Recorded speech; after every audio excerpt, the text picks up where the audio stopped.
Hello and welcome to the Beer Joke Beer of the Week drink along. This week we're drinking Japanese rice lager by Sunshine. Yeah, you almost forgot what we're drinking then. I was about to say Asahi. Okay, straight into it, my God. I'm Luke. I'm Joe. And this is the Beer Joke Beer of the Week drink along. I did say that. Every week. I think we're getting worse at these videos, rather than more professional. Well, every week we discover a new beer from a different, wonderful, independent brewery. So we haven't seen many beers from Sunshine over the years, the many years that we've been doing this. Cheers. Getting on for 10. We chatted to the guys at Sunshine and they had some really interesting things out. So really cool to be presenting them to you guys. I hope you're going to enjoy the pair that we've got coming up over the next couple of weeks. So Sunshine are the first brewery to see the sun in New Zealand, right? Yeah, the easternmost in New Zealand. Brew some great stuff down in Gisborne. I've never made it down there, but yeah, they always interesting European styles. They've got a series of beer to guards, which is a fantastic thing. Yeah, very cool. Yeah, always kind of keeping it fresh and not just brewing hazies. Yeah, so they have got their sort of the very famous Gisborne Gold. That's just a bit of a superstar, iconic beer that's been around for 3.5 decades now.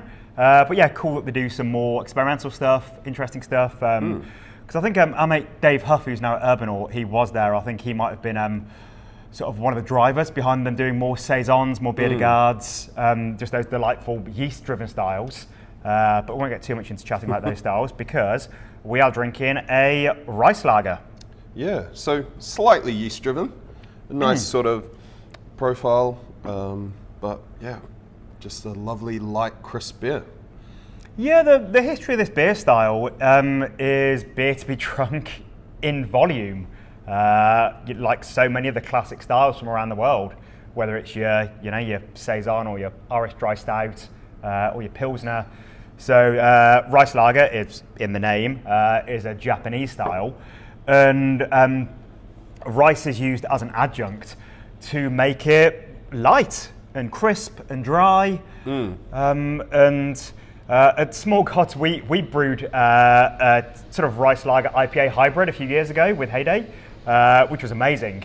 But yeah, we learnt that rice costs a fortune. So there were some big pushes sort of in the 90s and the noughties, especially with like American craft breweries, that were sort of sharing the news that people didn't know about, that a lot of beers are brewed with rice. Or you've got beers, I suppose like Budweiser and Heineken that are brewed with corn. And of course that doesn't happen in Germany where you have the Reinheitsgebot purity law. And the whole messaging was that these beers are sullied and cheapened by using these cheap adjuncts. But as I say, to our surprise, when we brewed a beer with a lot of rice, it was rice costs more than malt. So it's not a cheap shortcut. And it's not a shortcut at all. It's very clever to use rice in a lager, right? It's an ingredient. But yeah, it's obviously imparts no colour and it keeps the beer nice and crisp. And super dry. Have you got any beer drinking experiences with some good super dry lagers? Definitely, yeah. Those are iconic silver bottles. Yeah. I'm impartial to a Kirin or something if I'm out on K Road or can't get good beer. It's always a pretty safe bet. Yeah, and you can usually get gin and tonic. Like Asahi, Sapporo, Kirin, just those classic, super light, super dry, super quaffable beers. So this has that drinkability to it, but a bit more. There's some hop character in here, which you don't traditionally really get much using of from Kiwi those hops. beers, right? A nice balance. Obviously, with West Coast Pilsners being super popular at the moment, if reading the can, you might be sort of worried that this was going to be a hop-forward beer, but it isn't. It's still got that classic lager profile. Yeah, you've got some Waimea. Was it in the can? Waimea hops. You've got a bit of character, bit of bitterness at the end, enough to keep it interesting. But yeah, as a core range beer that would always be on tap, something like this would have a lot of winners, hey?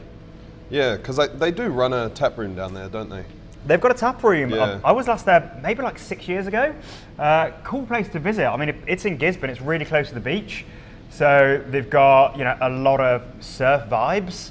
So like their Pilsner, which we had in the subscription, I don't know, 8-9 years ago, was Pipeline Pilsner. And yeah, a few different beers that are inspired by surf culture. But yeah, very, very nice spot. They do pizzas there.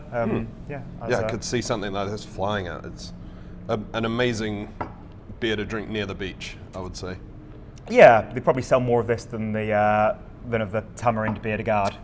I would imagine so. But yeah, pretty classic style, lovely execution, bit of a New Zealand twist with my Waimea hops. Yeah.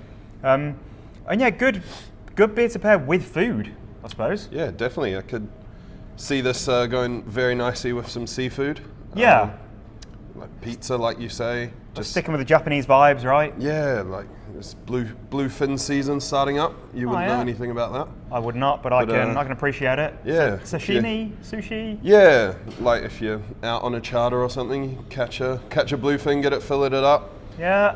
Quick pan fry, keep it nice and pink in the middle. Oh yeah, tuna steaks is a pairing, you reckon then? Yeah, I reckon. Yeah. Sesame crusted. Keep it interesting. Yeah. Bit of wasabi perhaps. Say words in Japanese things. Those amazing meat pairings you know so much about. But yeah, good work, Sunshine. It's, as we always say about beers like this, it's definitely not easy to brew beers like this. You home brewers will know it's bloody hard to brew a nice crisp lager. So yeah, it clearly had a decent amount of lagering time. You finish your sip and it's kind of dry, it's gone. Yeah. You want to keep coming back for more. Yeah. Good times. Good times. Thank you, Sunshine, for brewing a great beer. Thanks for drinking along with us. We're here at the glamorous Small Gods Tap Room, which underwent a change in the last week or so from the Fridge and Flagon. But all your regulars, do not fear, it's basically the same. So we still have lots of awesome beers from other brewers, our friends around the country and internationally. So yeah, our tap list is not going to become just Small Gods. We're going to have loads of other awesome beers on, and our fridges are still filled with beers from the best brewers around. Huge range. So yeah, we're ramping it up a bit. We're over on Thursday nights now. We started doing a weekly pub quiz.